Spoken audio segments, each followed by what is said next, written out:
Hey guys, this is Michael with Quiet Lawn. I hope you're doing well. Just wanted to make this video to update you on the RYOBI mowers that we switched to last year. If you remember, we were doing all push mowing, and which was working fine, but it was just very physically difficult on the guys, especially here in the extreme heat we have in the south.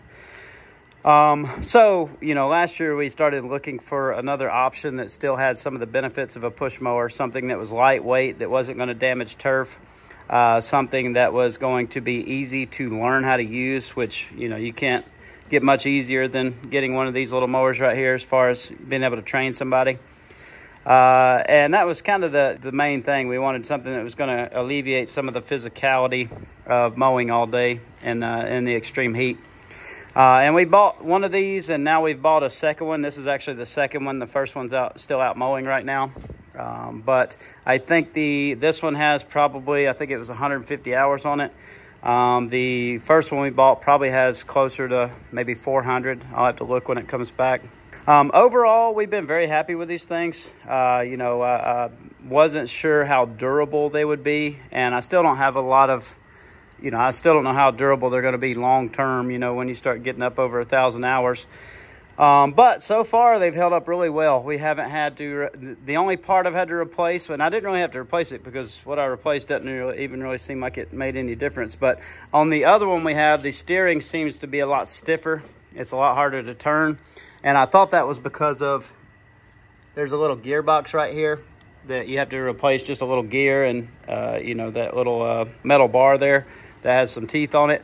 I replaced that, but it really didn't make, it really didn't seem like it fixed what the problem was. And there really didn't seem like a big problem. I don't know, for whatever reason, the other one seems to not steer as easily as this one that we got.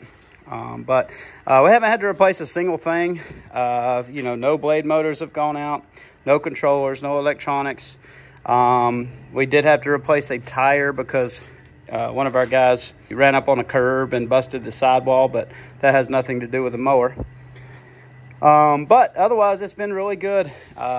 We just swap the blades every couple days, keep those sharp. Some of the pros that that the guys really like about this mower is that it's made mowing enjoyable again. It's a lot, a whole lot easier.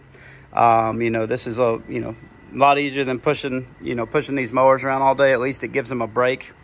Kind of one of the downsides that I talked about in another video that I just posted is that the only downside to these type of mowers is that they're very inefficient, because especially on a small lawn, because when you're working in a really tight space, you just end up having to do so much turning and going over areas that you've already cut just to turn around to get a little small area. So I've found that my guys are only using these probably 50-60% of the day.